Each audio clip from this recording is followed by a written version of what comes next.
So obviously, as this episode is coming out, we are like full into summer. It is June when this is coming out, but when we're recording it, we're still in May, Mm. and Easter was really recent. And I feel like we just, I mentioned it at the end of the last episode. I feel like we dropped the ball a little bit for not better scheduling Conan so that the crucifixion scene lined up at Easter.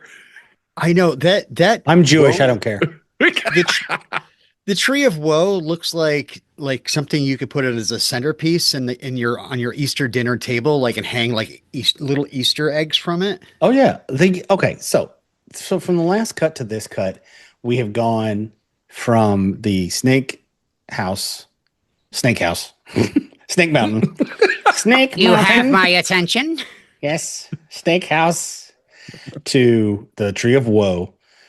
Now, the tree of woe, I guess, is not near. Are we saying it's somewhere in between the wizard's house and the Snake Mountain, right? It's in Yeah. between, or maybe a third, like further away. It seems to be in another indistinct area.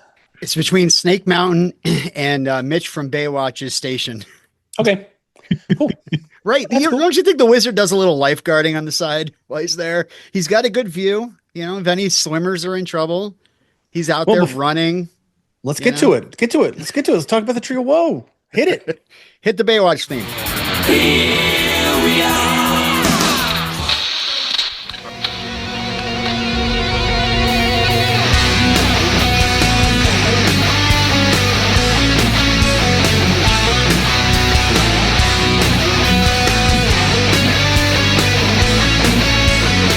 Welcome, broads, bastards, all the swords in our armory, to another episode of the Swordboys Cut by Cut. I am Rick. I am Robin. And I am Jonathan. That's right. And today we are talking about Cut 6 of Conan the Barbarian, which begins with Conan just hanging out. And it ends with an inside look at what the snake cult eats. I did not know. Was there any time codes here? I got to put this Oh, stuff in yeah, the show notes here. Yeah, Cut 6 starts at an hour and 15 seconds, 50 seconds. No, it's 1 hour, 15 minutes, 50 seconds, and it goes until 1 hour, 29 minutes, 37 seconds. Thank you. You may continue. There we go. There's somebody like trying to desperately find their place in the movie to get ready for the show, and was just like me, like in a panic. I was very shocked when I saw this because I did not remember that they crucify him for reals, not like they crucify. Like in some movies, when they crucify somebody, they're basically just tying you to something. Mm-hmm. That's how most crucifixions were going on at the time because not everybody had metal nail. Look, this is the Bronze Age. I don't think we all have like a ton of, railroad ties around. So when they show him, I was like, oh no, those are through his wrist and his ankles. Like he's fucked. Like Conan is fucked. Oh yeah. Yeah. Usually you get a crucifixion through the hand, and that's why like the people. Sometimes you get it through here. You get it through here, like it's the wrist, because that meaty part, like you can go through in between the bone, right? And your hand will keep. Like if you put somebody through the hand, they're gonna rip through their own hand. Exactly. They're gonna fall off. And that's just sloppy just crucifixion, guys. It's just like when I was trying to use double stick tape to put posters up, and I realized I had to get that blue tacky stuff that worked a lot better. If you go through the hand, the same exact thing. If you go through the hand, you're gonna be doing a lot of crucifixin, and that's not any fun in a crucifixion. You know who's looking keep the for crucifixin to the minimum. Who's looking for some crucifixins? Those vultures. Oh yeah, he gets a little crucifixin. Can I have an ice cream Conan? Have you ever eaten vultures before? Yeah. Well, I looked up because I was very curious, like, can you eat a vulture? And the general consensus online is like, well, you can do a lot of things. You could do cocaine, but you really should not eat vultures because, let's see, what do they eat? Dead things. They're a very gamey meat. Apparently, you have to cook it for a really long time, and even then, it's going to be really hard to chew. So yeah, don't eat vultures if you can help it. Carry on, my wayward son. But yeah, I looked at the Wikipedia page for crucifixion, and they said a lot of the same stuff that Jonathan was saying about where people were getting nailed to things. But the fun thing about the crucifixion page on Wikipedia is it has a section called notable crucifixions. Ooh, And with some potent notables. it's a lot of people like, oh, the rebel slaves from the Third Servile War, or the Is 26 JC on there? martyrs of Japan. JC? I Is he mean, up Jesus there? was like right up there at the What top about of the Spartacus list. and all of his rebellion? Those guys Funny those are enough- notable. Funny enough, Spartacus was part of the Third Servile War. That was the one where they tried to go against the Roman Republic, and then everybody got crucified. But like they Hey, didn't man, I've mention watched the show. anything. Ooh, are we ever going to talk about Spartacus? Like we talk about that shitty show Highlander. We could, Spartacus was a show too, just so you know. Much I mean, we better. can get it on the wheel. Blood and Sand or whatever the hell it's called. That's a damn good Yeah. show. Yeah. Yeah, for sure. I really, I didn't follow it through when he was replaced. Like the guy Oh, got I did. sick. It Oh, was you good. did? It was Okay. good. Oh, it still was good.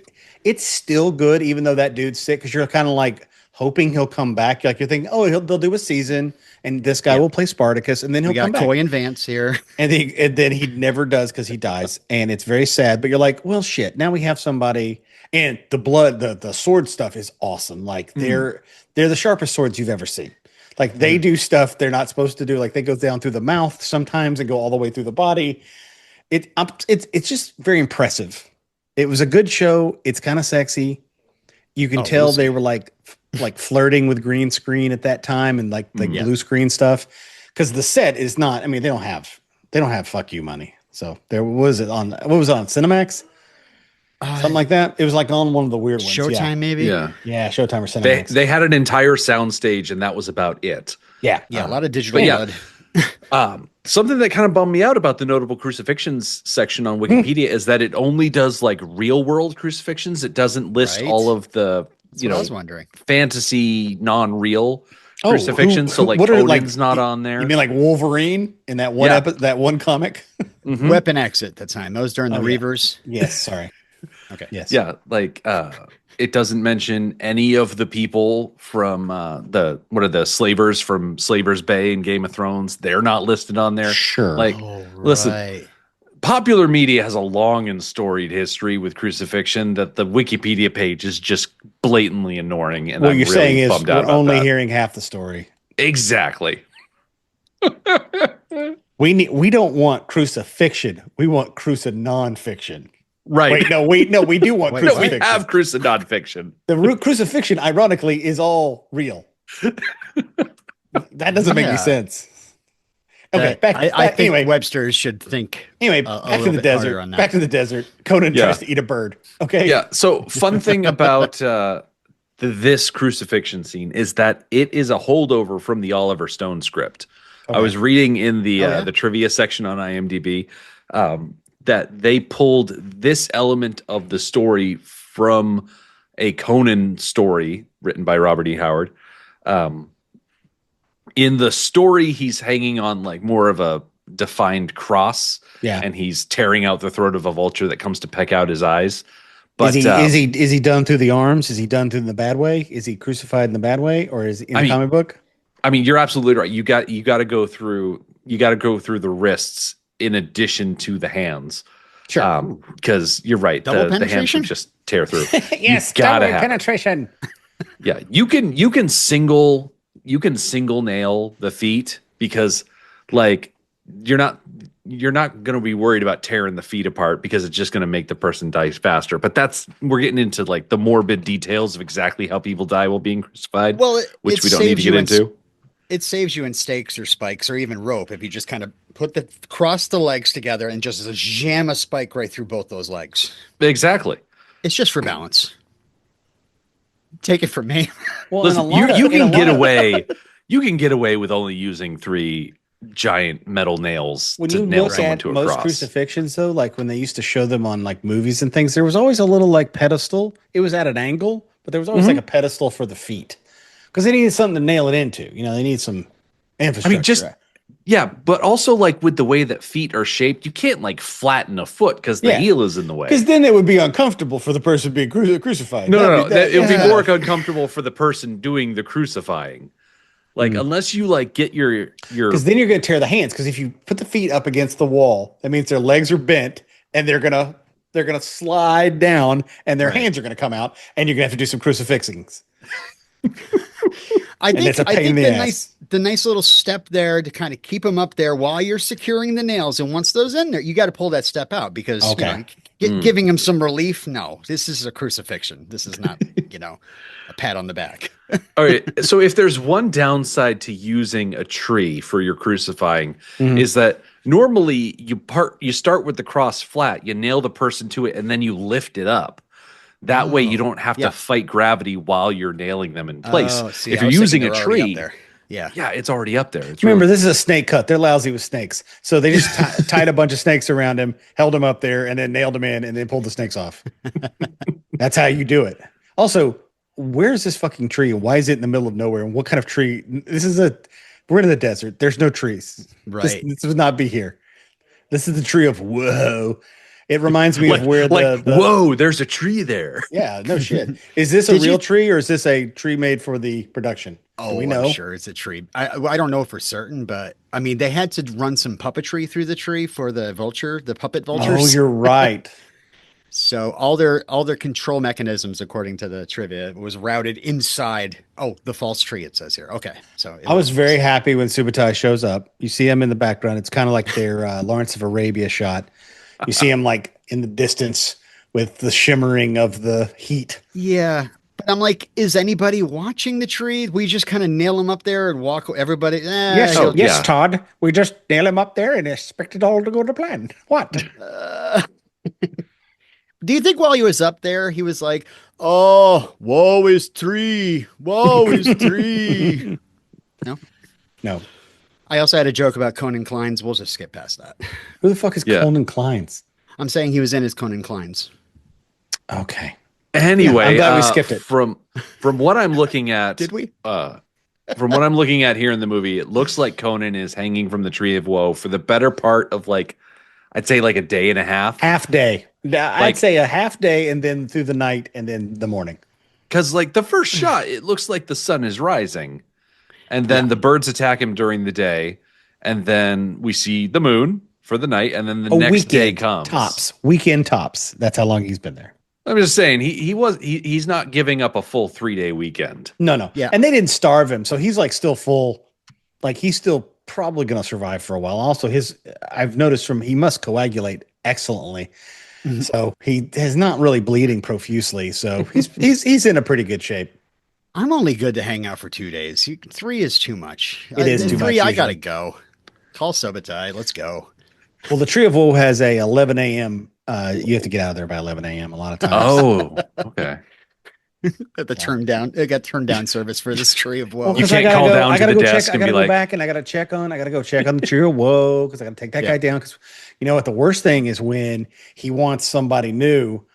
When he wants somebody new to be put up there, and I'm out there like an asshole, and there's some fucking guy already attached to the Tree of Woe, like a squatter, and I got to get him down. I wonder if he got some charges on top of the charges he was getting for the vultures he ate, kind of like if you pull the liquor out of the fridge, you don't know if you're supposed to pay for it or not. Yeah, there's definitely someone counting vultures. There's hey, there's one less vulture, and also there's a dead vulture at the foot of the Tree of Woe. Yeah. God damn it. He didn't quite make it.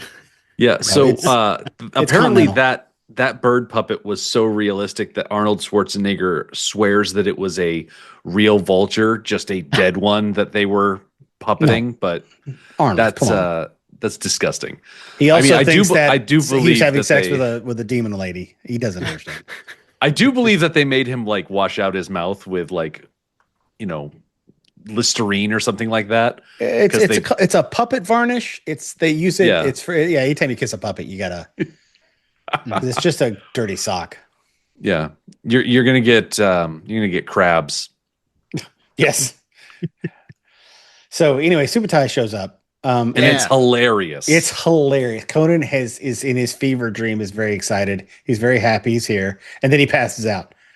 He's like, oh. It's so funny. It's hilarious. And Subutai comes. Okay. Did he just leave Subutai? In Subutai's mind, did he have to run this whole fucking way because Conan left him? Dude, Subutai's a runner. Subutai loves running. Like when It'd be when it better was if he and was running Conan with, like, some together, sort of, yeah. all they He did sure- was run. He should have been running with some sort of tiger, like some sort of in slow motion. Just There's running not a in tiger. place. Yes, and there's not a tiger. Instead, it's just Subutai. He comes up. They get him down, and Valeria's there. Yeah, Valeria and Subutai get him back to the wizard, and they're hoping that he can do something for them. Okay, I have issues with everything that's about to happen. One, the gods owe him favors, so he's going to do some magic hooty-doo to try and heal Conan. Great. This sounds awesome.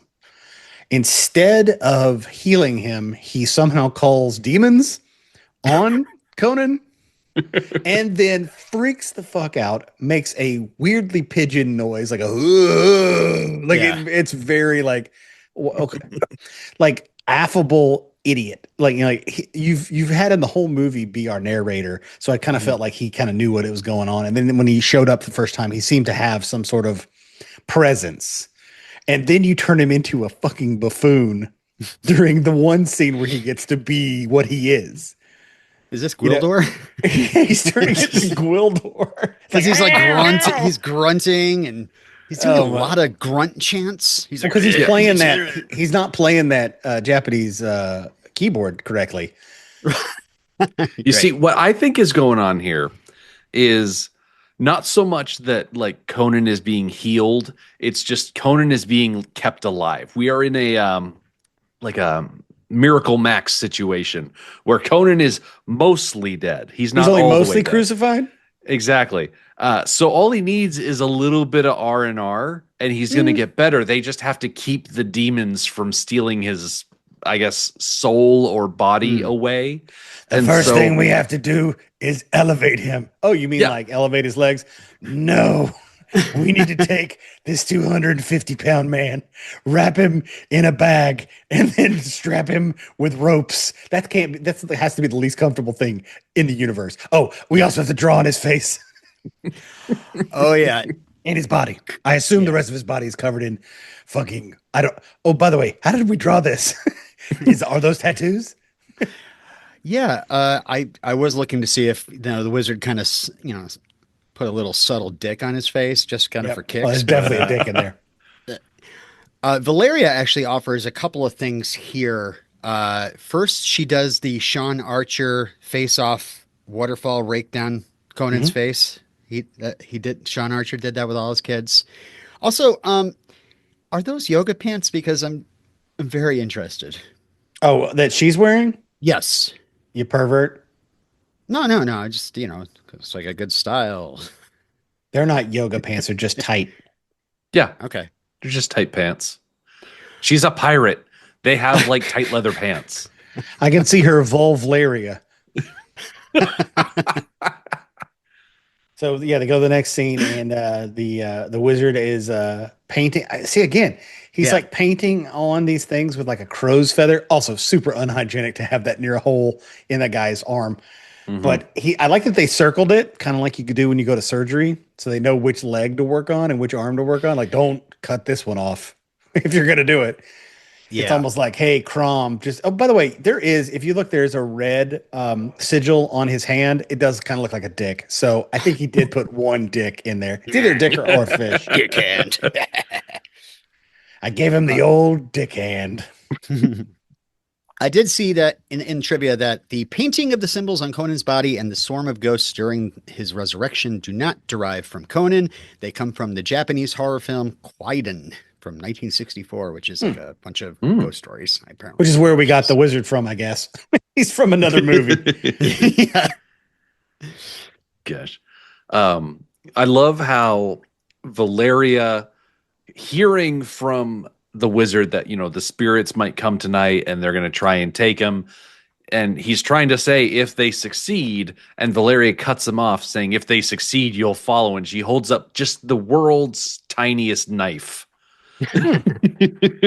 Well, You know, Just this little stiletto. Edged weapons are not to be scoffed at, No. Rick. You know that almost 30% of people have been attacked by a edged weapon, in case you're wondering. I wonder we'll find out more about that. I want to subscribe to the Patreon and find out. I'm wondering where the hooch Subutai brings over. So they're just going to drink booze and watch your I friend thought it was a water bong. almost die. You think everything's a bong. I'm not It sure could be how a I bong. feel about I'm just those saying. jugs. Who's Like- Hilarious? I don't know how I feel about like, so you've got the large opening at the top and you've got the two handles. Then you've Who, got the little Valerius? spout that comes out the side. I'm ignoring that. I'm not going to talk about Sandal Bergman's breasts in context of jugs. Come on. Okay. What about her opening at the top? I'm just saying. Okay. The little sipper spout out the side. I don't know. It just looks like the it would little be man in the super boat. easy to Yeah, I break know. off. I know what you're talking about. I've heard of it. It's not You a know, I myth. was watching a show and I heard breasts being compared to like a nice, comfortable, warm cup of tea. And I'm like, that's perfect. Yeah. You need to stop watching the Red Shoe Diaries. All right. I get they have David Duchovny hosting. So I know. Hosting. I guess he is hosting. I don't know. All right. So the evil spirits come in the form of Ghostbusters 1 style, like drawings on the celluloid. Not bad. Yo. It's not terrible. They are susceptible to Valeria's tiny knife, and Yes. apparently, according to the IMDb trivia page, several members of the cast and crew were also susceptible to that knife because as she was flailing around for this scene, apparently she caught a couple of people. Oh, good. Well, don't I mean, it's stand pretty so good. close. She flips herself over Conan because she and Subutai have gone out to like kind of hold down Conan's form. And Mako He's has like the just house run and up. off. He's going to float away if you Right. don't hold him down. It's like every slumber party, stiff as a board, light as a feather. The effects, by the way, were done by Visual Concepts Engineering with cooperation from Industrial Light and Magic. The first version of the ghosts were rejected by the producers because they looked a lot like the ones from Raiders of the Lost Ark. Okay. Well, I mean, they do have that kind of look. That's what happens when you draw them in after principal photography. But they seem to keep him alive. Not all ghosts can look as good as the ones at the end of Highlander. That's Oh, that's true. Yeah. was that a If those ghost? ghosts had showed up, then we would have been screwed. Although I like that ghost at the end of Raiders until her face turns into a skull. She's cute. And then all of a sudden it's like, ah! Oh, Robin, don't freak out. There's a skull under every face. What? Yes, there is. In case you're wondering. Guess what's inside you, Rick? Guess what's inside you, Robin? Me, Skeletor. Bones! I'm inside you both. So yeah, they save him somehow miraculously, and I guess his hands and feet are, and he had other wounds. He got the shit kicked out of him. He had something on his side, so he's basically fine now. Yeah. Once they cut him out of his little cocoon. So these spirits only show up for like 2 minutes. It's really not that long of like an extent. Like we don't have a time jump where they're fighting the spirits all night. It's literally their hearing gone in 2 minutes. I do wonder if the ghosts in this movie inspired the black shadowy ghosts in the 1990 movie Ghost. And it makes me a little bummed out that we don't get a pottery scene between Conan and Valeria. But we do get Valeria with her awesome line of all the gods, they cannot sever us. If I were dead and you were still fighting for life, I'd come back from the darkness. Yes. But here's the problem. Hell. She doesn't come back. Oh, Does she? wait until cut 8. No, I'm talking about Conan, the second movie. Oh. Oh gosh. Does she die at the end? See, I'm gonna I have have no to. idea. I'm gonna have to watch the second movie to see if she pops up again. She doesn't. Did they destroy her? Yeah, they destroyed her. That's why it's called Conan. They destroyed her. Yeah. Aside from Valeria being awesome, I do love how Conan like seems to regain his strength really quickly, and as he's going through his sword katas, he also seems to be contemplating like what Buying a Thulsa Doom scabbard, told him to finally? think about. because doesn't own a scabbard right now. He's holding a sword to his side like he's in a scabbard. It's not in a scabbard. It's just being held. There's no scabbard. There hasn't been a scabbard yet for this sword. Remember, he has like some ratty dog fur that he was sticking it in earlier. Yeah. Right. And then he made a bunch of money and then just didn't decide. He's like, shit, of all the things, I forgot to buy a scabbard. Son of a bitch. Time to go back to the clan gooch and see if they have any scabbards. So he stands up and he's kind of like healed and he's like holding his hand back and forth and then he does the poses. If you've ever not seen Conan all the way through, he does the Conan pose, the hand over head. Yeah. The hand over head. That's all I get to call it. The hand overhead.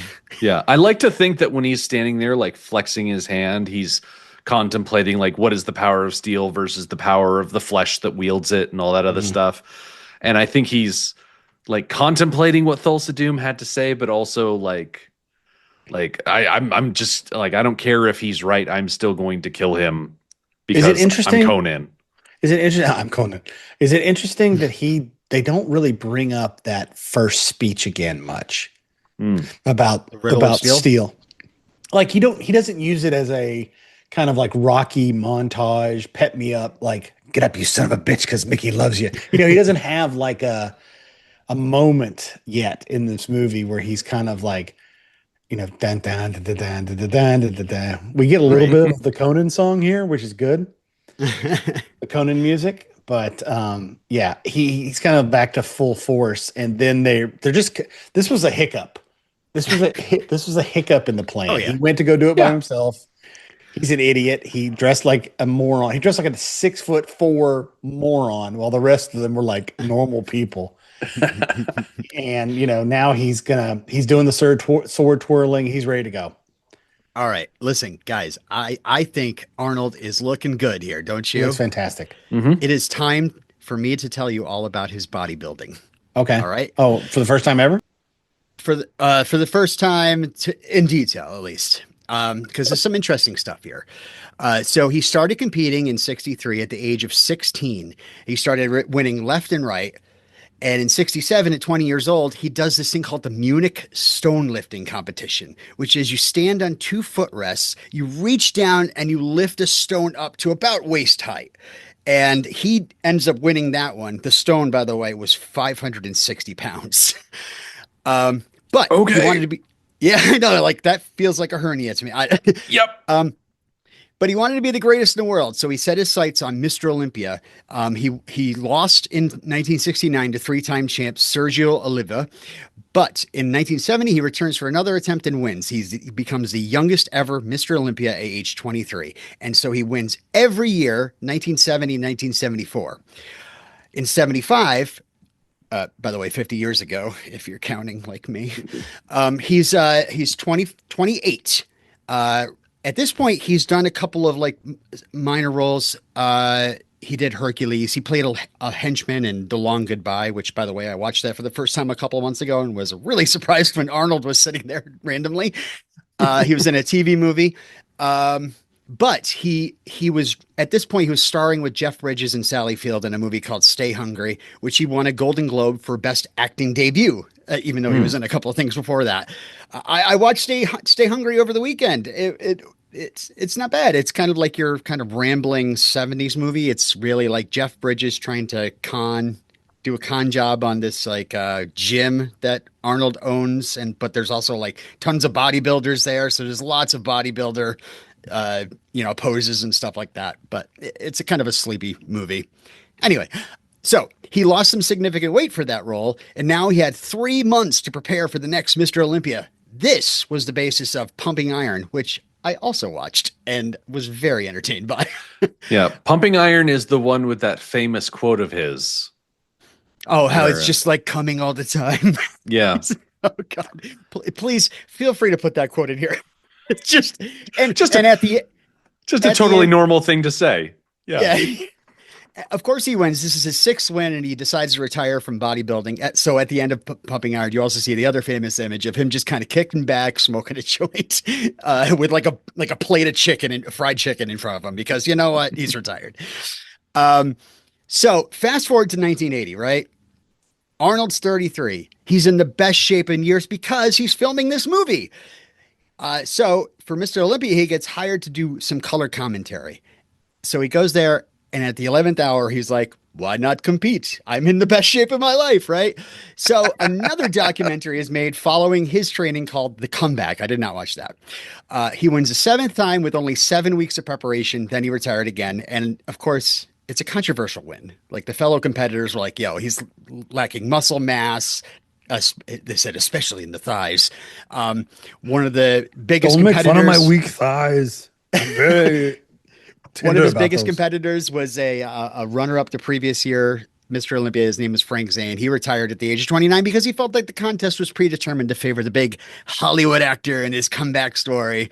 He said, "Oh, it's not like I'm saying I should have won. I'm just saying Arnold should not have won." So, but yeah, so that it's interesting. Like right around this time, he decides to just give it one more shot at bodybuilding and just ends up winning all over again. And who knows if it was because how great he was. I mean, he's great in pumping iron. You're like, holy cow, how does one achieve that? I have no idea. But yeah.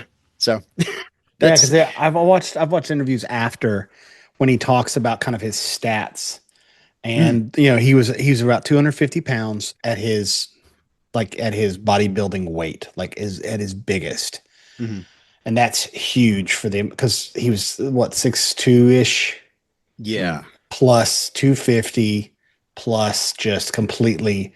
See, that's the thing. He was also he began as a strong person. Like he won that, you're talking about the events he won as a strong person.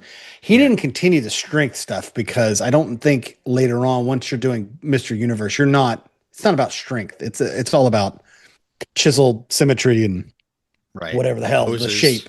Yeah. Yeah, it's more of a sculpting thing rather than Because half those applied guys couldn't strength. lift anything. Like when you watch World's Strongest Man, those guys have to be able to bend down, pick up things off the ground, and lift them. No one in Mr. Universe can bend over. Yeah, the strongest guy in the world for a while, Halfthor Bjornsson. That guy has like the torso of like a redwood tree. He is a column. He is not a V. Right. No. Yeah. No, those big guys with the big shoulders and the big arms are gone. But yeah, it is impressive in this movie because this is our because I mean Dolph Lundgren looked good in He-Man, but he wasn't at Rocky level physique that he is in that movie. I think that's the epitome of Dolph Lundgren's physique. But then, when you think about Sylvester Stallone also added weight and cut down and made himself into this is peak Arnold. Right. Arnold is the biggest he'll ever be. Because I don't even remember if he's this big in The Destroyer. He seems more nimble. There's a lot more fighting.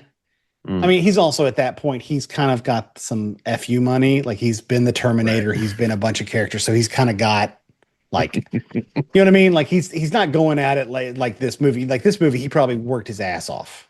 Yeah. Yeah, for sure. This was like his big break, really. Yeah. To be this guy. The star. Yeah. But I think the problem is also being this big, you also lose a lot of like mobility. When you look at like Mark Singer's was the perfect size for an action star. That's the perfect size. He doesn't have the hair for it, but it's the perfect size. Have you guys seen Pumping Iron before? Yes. I had a fun time watching it. It's not really bad. We should do that as a side recommend for Swordboys. You should definitely watch Pumping Iron if you've never seen it. It's the two things that really entertain me about it is Arnold's like constant ego. He's won like 5 times before. So, he's pretty much like on top of the world. And then we have little Louis Ferrigno coming in and he's like the underdog. And Arnold is just, like teasing him. And you could just see like the simmering rage, but also like the patience that this guy must have to deal with Arnold. But he seemed like a nice guy. I don't know why I'm saying it like he's dead. He's not dead. No. But so back to this. Yes. So now they're gonna fight. And this plan, they have a new plan. Thulsa Doom lives in a mountain. This is the plan. And they found out from Mako that there is a back entrance with like caves and they can go through it. So because the mountain is not solid. In like most great supervillains, he lives in a hollowed out mountain. Yeah. Which is why, like the front entrance that we saw before Conan got black bagged, like it's just built into the side of the mountain. So of course there would be more inside it. And I like that. Valeria's like good thieves could get in there, but not vengeful thieves. Mm-hmm. So they're trying to be, and they're all like looking at Conan like, "Hey, Conan, we're not gonna kill anybody. Like Thulsa Doom's gonna have to wait." And Conan doesn't say shit. This is it's like, thanks for ditching me. This is a morning stand-up meeting where the manager has to like talk circles around mentioning one specific person, but everybody knows exactly who they're talking about. Just so everybody knows, we're not going to kill Thulsa Doom today. Just saying that out loud. Just want to make sure everybody hears me. Could we keep the microwave clean as well? It's just I'm not saying everybody. I'm not saying you can't have fish. I'm just saying maybe don't microwave it. That with broccoli. That's all we're saying. By the way, the wizard doesn't give this exposition. It is Subutai. Which again, they've really this fucking wizard. He gets destroyed in this cut. He just poor guy is like he gets a cowering fool. And by the way, I started giving Subutai the name in my notes as Dubatai because he's dubbed. But then I was like, he's dubbed by Sab Shimono, so maybe it's Sabatai rather than Subutai. Like, which is better, Sabatai or Dubatai? Are you running your jokes by us on air? I'm just saying this is going to stick. We're probably going to talk about this for many, many episodes, going into many, many different movies. It's I assume he dies in the next cut. Listen, I need to know whether or not we're going to try and force this name into a Beastie Boys cover. Because that's really gonna swing it one way or the other. Sabotage, dubatage. Yes, we can go with Sabotage because he is being played by another man's voice. Okay. So now they're like all about getting the girl back. I guess they want the riches too. See, they're still kind of in it for the money. Conan kind of forced their hands on the whole take the money and run plan because they're a team. It's the three of them, the three amigos type of thing. And so if Conan's going to run off all half-cocked, they got to catch up to him and provide the other half a cock to make the plan work. The other half of what? There's never a half cock with me. Can I just say that Valeria is looking in front of this campfire very Uma Thurman to me. It's really, as the kids say, she's giving Uma. You want to see her feet, pervert? Yeah, could we? And the yoga pants. Just very happy about Valeria. But I love that Conan is like they're like, we killed Thulsa Doom like another time, okay? Right? And he's just sharpening his sword, and all you get from Conan is a grimace. Yeah, he's got his stink face on. Well, he doesn't answer, just keeps sharpening. Guys, guess who's back in the fucking movie? I'm here, everybody. Yes. It's me and my friends. It's everybody. We're all here. All right. Well, if there's one thing that redeems the wizard, it's the fact that he took care of the horse. Yeah. And they had an extra one somehow. Yeah. Inexplicably, they have a fourth horse for the girl. Well, maybe that's why it took Subutai and Valeria so long to catch up, because they had to find an extra horse. Oh God. To carry the princess. I was wondering why there was another horse. They don't grow on trees of woe.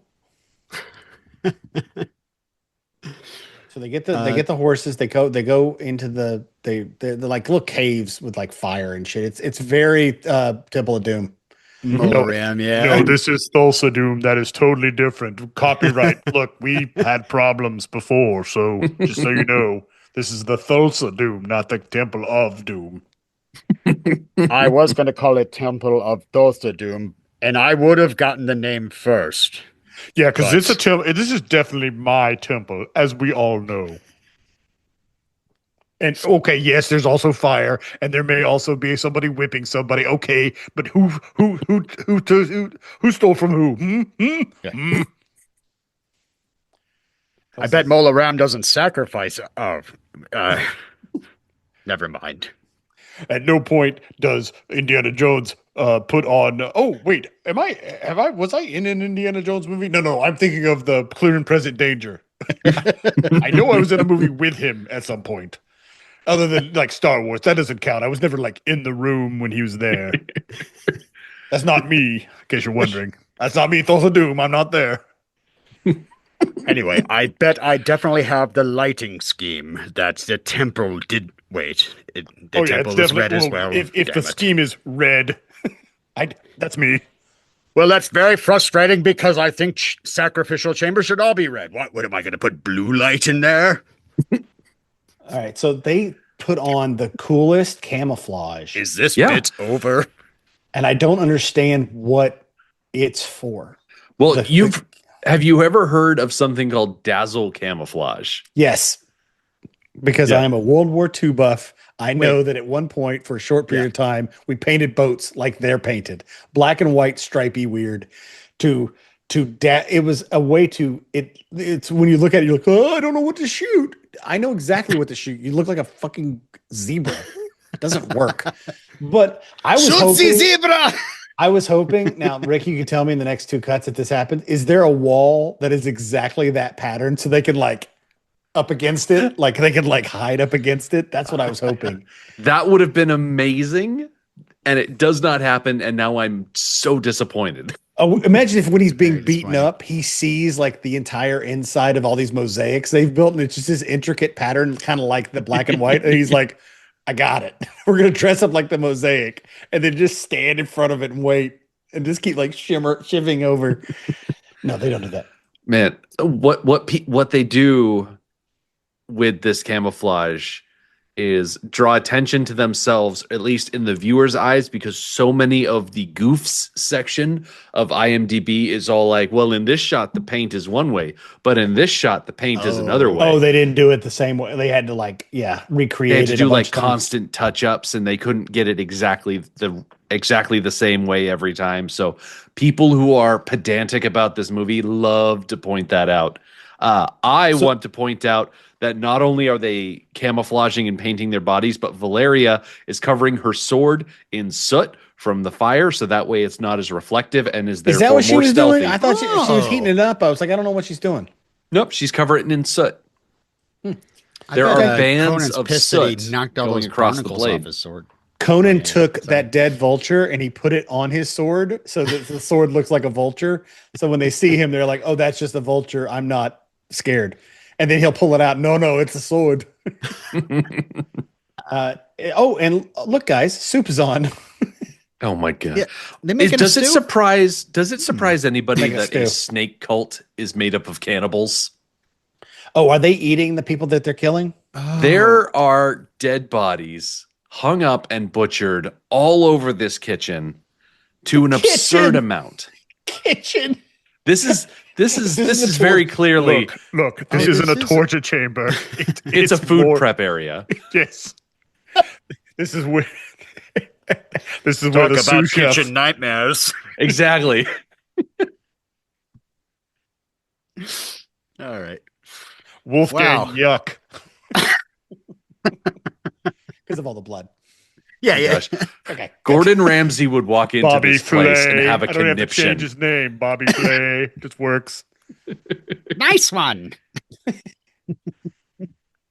Okay. Quickly running through names in my head. Emerald Lagasse. Into some sort of pun. I can't quite come up with one. Emerald Lagrossi. We have fun on the show. Yeah. Yeah. Well, we've got to mask the horror of, the scenery that we're watching.